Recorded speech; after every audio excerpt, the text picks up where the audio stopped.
할렐루야. 새로운 피조물 설교 10번째 시간입니다. 우리는 저주로부터 속량을 받았습니다 라는 제목입니다. 여러분, 예수 그리스도가 우리를 위해 십자가에 못 박히셨다는 사실을 정말로 믿으십니까? 아멘입니다.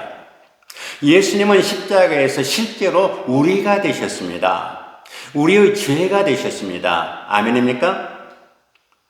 예수님이 십자가에서 우리가 되셨다는 말은 예수님이 십자가에 못 박히셨을 때 우리도 그 십자가에 있었다는 말입니다. 그래서 예수님은 우리의 죄를 담당하셨고 그로 인해 우리는 하나님의 의가 되었습니다. 우리는 하나님의 자녀가 되었습니다. 그러므로 이제 거듭나서 하나님의 자녀가 된 우리는 끊임없이 하나님 아버지로부터 공급을 받습니다.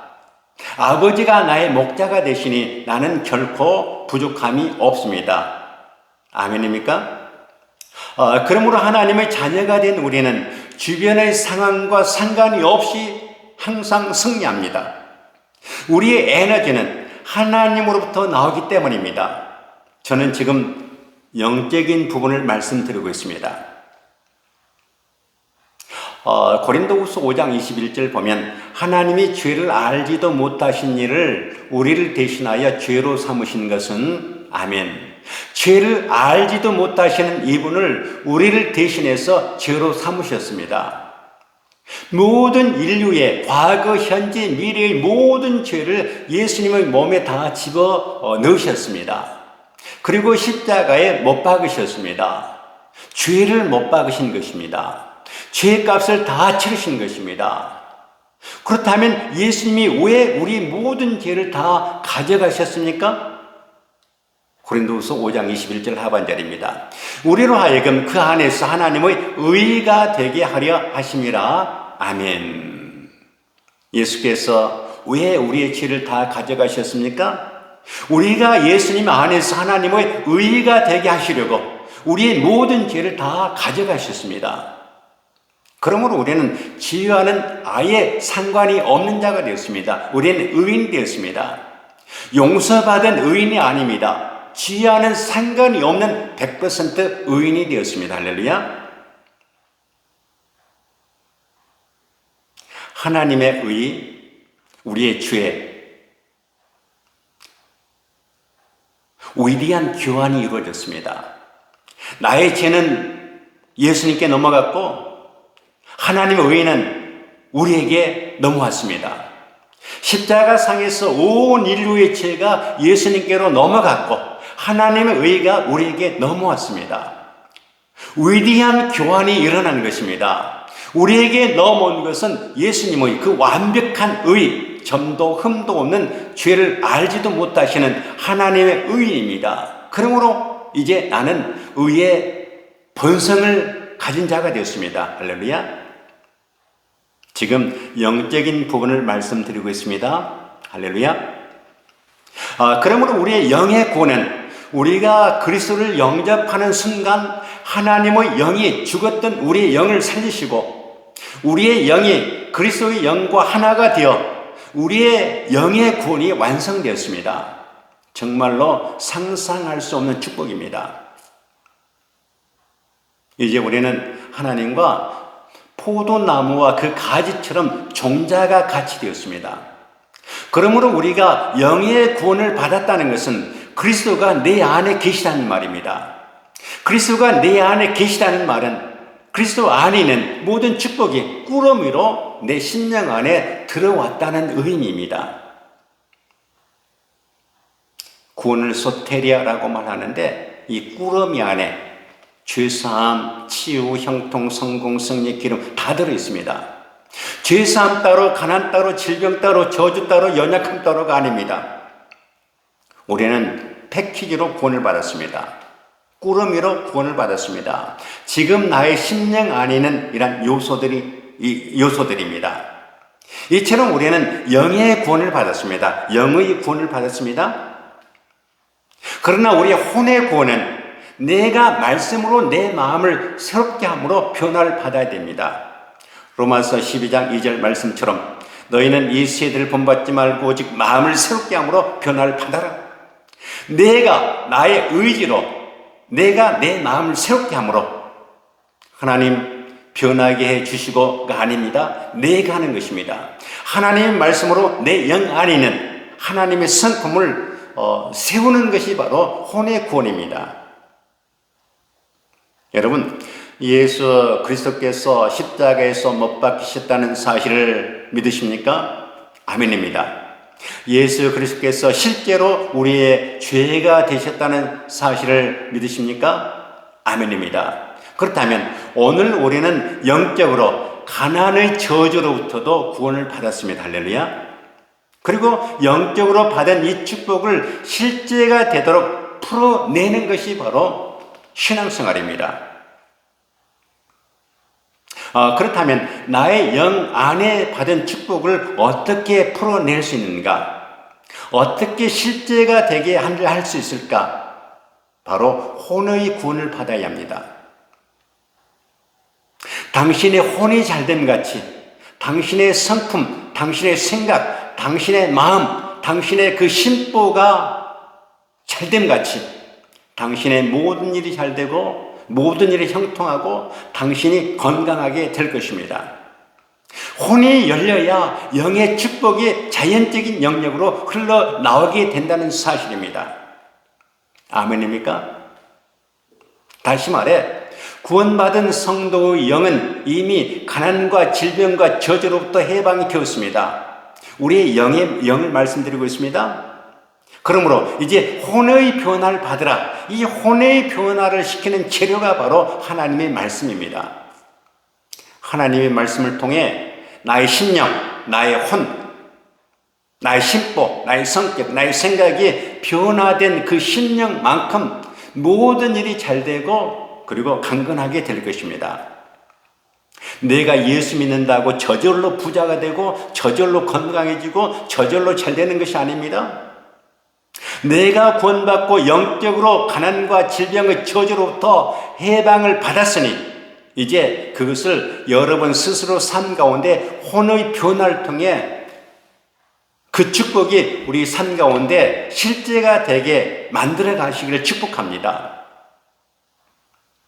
갈라디아 3장 13절입니다. 그리스도께서 우리를 위하여 저주를 받은 바 되사 율법의 저주에서 우리를 속량하셨으니 아멘.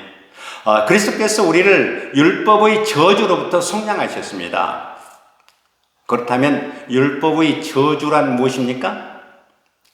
신약 성경에서 말하는 율법이란 보통 모세 오경을 말합니다.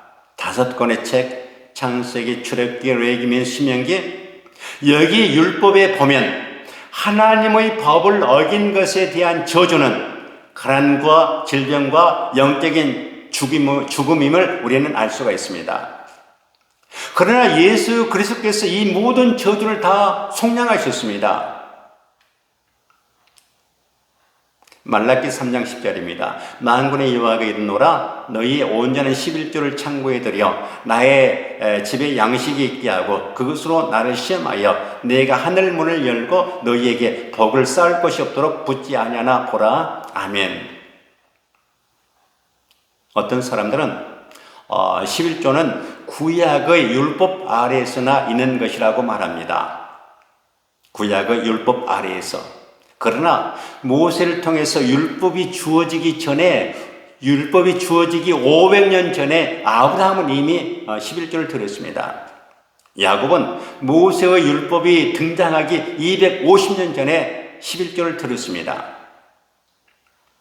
갈라디아 3장 29절 보면 너희가 그리스도께 속한 자면 곧 아브라함의 자손이요 약속대로 유업을 이룰 자니라. 아멘. 이제 아브라함의 복이 나의 복이 되었다는 사실을 믿으시기 바랍니다.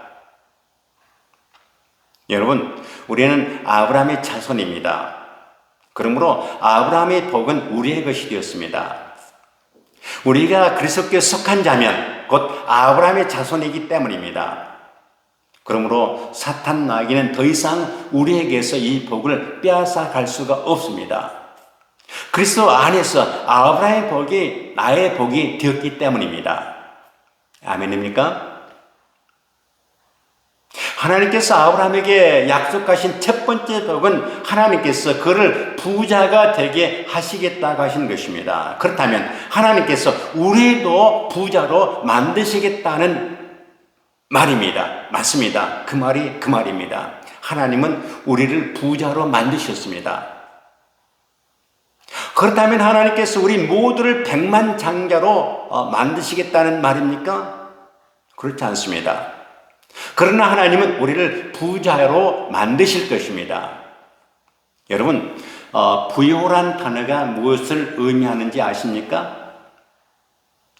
사전에 보면 부요란 충분한 공급, 풍성하게 공급이란 뜻을 가지고 있습니다. 여러분, 그리스도 안에는 충분한 공급이 있다는 말입니다. 우리가 돈이 많으면 죄를 지는 것이 아니라 2,000원밖에 없어도 죄를 지을 수가 있습니다. 그러므로 돈을 많이 소유한 것이 잘못된 것이 아니라 돈이 당신을 소유하는 것이 바로 잘못입니다. 그렇다면 여러분, 아픈 것이 복입니까? 저주입니까? 하나님은 우리가 아픈 것을 저주라고 말씀하십니다.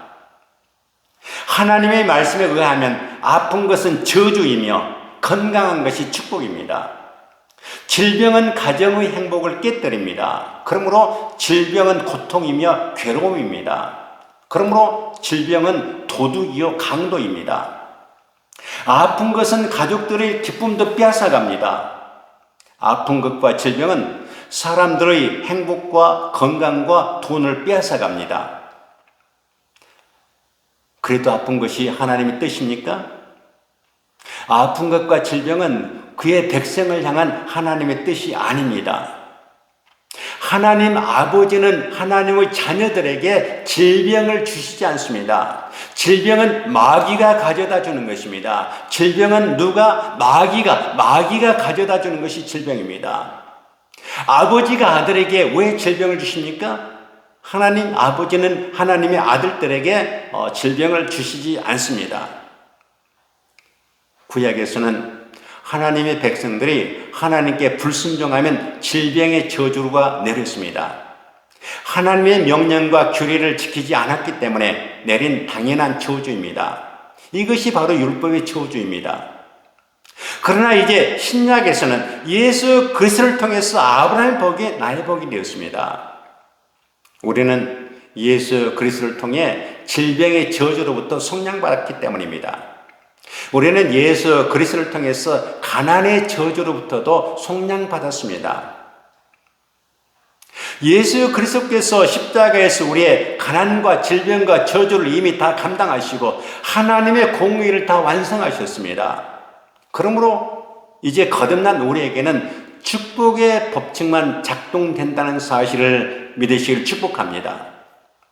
여러분, 우리는 가난의 저주로부터 속량받았습니다. 질병의 저주로부터 이미 속량받았습니다. 지금 영적인 부분을 말씀드리고 있습니다. 그러므로 아브라함의 그 부여와 건강과 영적인 복을 누리며 사시기를 축복합니다. 아멘. 기도합니다. 하나님 아버지, 예수님이 십자가에서 우리의 모든 죄를 담당하시고 우리에게 하나님의 의를 주시니 감사합니다. 예수님이 십자가에서 우리의 모든 가난과 질병과 저주를 담당하시고 우리에게는 아브라함의 복을 주시니 감사합니다. 이제 우리에게 축복의 법칙만이 작동되니 감사합니다. 예수님 이름으로 기도합니다. 아멘.